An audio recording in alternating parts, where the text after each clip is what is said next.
ವಿಜಯಪುರ ಜಿಲ್ಲೆಯನ್ನ ಬರಪೀಡಿತ ಎಂದು ಘೋಷಿಸಲು ತೀವ್ರ ಮನವಿ.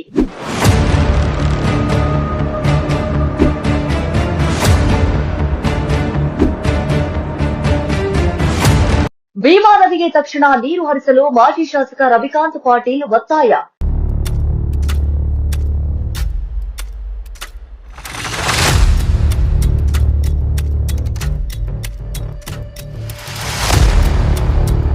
ರೈತರಿಗೆ ಪ್ರತಿ ಎಕರೆಗೆ 25,000 ಪರಿಹಾರ ನೀಡುವಂತೆ ಸರ್ಕಾರಕ್ಕೆ ಆಗ್ರಹ.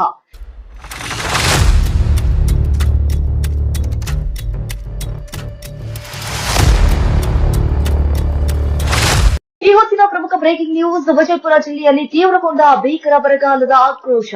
ವಿಜಯಪುರ ಜಿಲ್ಲೆಯನ್ನ ತತ್ಕ್ಷಣವೇ ಬರಪೀಡಿತ ಪ್ರದೇಶ ಎಂದು ಘೋಷಿಸುವಂತೆ ರಾಜ್ಯ ಸರ್ಕಾರಕ್ಕೆ ತೀವ್ರ ಒತ್ತಾಯ ಕೇಳಿಬಂದಿದೆ. ಇಂಡಿ ತಾಲೂಕಿನ ಜೀವನಾಡಿಯಾಗಿರುವ ಭೀಮಾ ನದಿಗೆ ತಕ್ಷಣವೇ ನೀರನ್ನ ಹರಿಸಬೇಕು ಮತ್ತು ಸಂಕಷ್ಟದಲ್ಲಿ ಸಿಲುಕಿರುವ ಅನ್ನದಾತರಿಗೆ ಪ್ರತಿ ಎಕರೆಗೆ ಕನಿಷ್ಠ 25,000 ರೂಪಾಯಿ ಪರಿಹಾರ ಕೊಡಬೇಕು ಎಂದು ಆಗ್ರಹಿಸಿ ಮಾಜಿ ಶಾಸಕ ರವಿಕಾಂತ್ ಪಾಟೀಲ್ ಅವರು ಈಗ ಸರ್ಕಾರಕ್ಕೆ ಮನವಿ ಮಾಡಿದ್ದಾರೆ.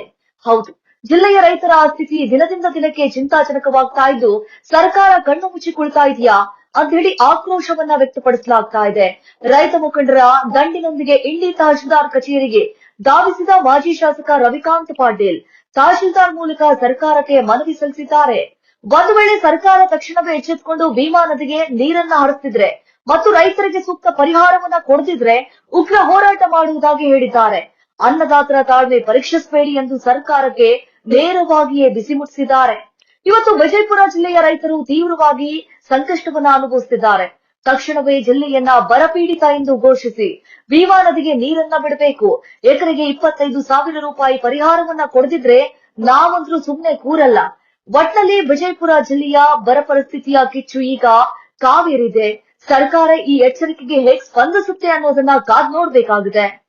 ನಿರಂತರ ಸುದ್ದಿಗಾಗಿ ನೋಡ್ತಾ ಇರಿ ಪಬ್ಲಿಕ್ ಪ್ರೂಫ್ ನ್ಯೂಸ್. ಲೈಕ್ ಮಾಡಿ, ಶೇರ್ ಮಾಡಿ, ಸಬ್ಸ್ಕ್ರೈಬ್ ಮಾಡಿ. ಮಾನ್ಯ ಕಂದಾಯ ಉಪವಿಭಾಗಾಧಿಕಾರಿ ಇಂದಿಯವರೆಗೆ ವಿಷಯ ಭೀಮಾ ನದಿ ನೀರು ಹರಿಬಿಡುವ ಕುರಿತು ಮಾನ್ಯರೇ, ಈ ಮೇಲ್ಕಾಣಿಸಿದ ವಿಷಯ ಅನ್ವಯ ಭೀಮಾ ನದಿಯಲ್ಲಿ ನೀರು ಸಂಪೂರ್ಣ ಬತ್ತಿ ಹೋಗಿದ್ದು ಕೂಡಲೇ ಮಹಾರಾಷ್ಟ್ರ ಸರ್ಕಾರದೊಂದಿಗೆ ಪತ್ರ ಬರೆದು ವ್ಯವಹಾರ ಮಾಡಿ ಭೀಮಾ ನದಿಗೆ ನೀರು ಬಿಡಿಸಬೇಕು. ಈ ಕೂಡಲೇ ಕೃಷ್ಣಾ ನದಿಯ ಮುಖಾಂತರ ಭೀಮೆಗೆ ನೀರು ಹರಿಸಲು ಕ್ರಮ ಕೈಗೊಳ್ಳಬೇಕು. ಪ್ರಸಕ್ತ ವರ್ಷ ಮಳೆಯಾಗದ ಕಾರಣ 90% ಬಿತ್ತನೆಯಾಗಿಲ್ಲ. 10% ಬಿತ್ತಿದ ಬೆಳೆಗಳೆಲ್ಲ ಒಣಗಿ ಹೋಗಿವೆ. ಹೀಗಾಗಿ ಕೂಡಲೇ ಇಂಡಿ ತಾಲೂಕು ಸೇರಿದಂತೆ ಸಂಪೂರ್ಣ ವಿಜಯಪುರ ಜಿಲ್ಲೆಯನ್ನು ಬರಗಾಲ ಪ್ರದೇಶ ಎಂದು ಘೋಷಿಸಬೇಕು ಮತ್ತು ಹಾನಿಗೊಳಗಾದ ರೈತರಿಗೆ ಪ್ರತಿ ಎಕರೆಗೆ 25,000 ಪರಿಹಾರ ಕೊಡಿಸಬೇಕು ಮತ್ತು ಕೆನಲ್ಗಳಿಗೆ ನೀರು ಬಿಡಿಸಬೇಕು.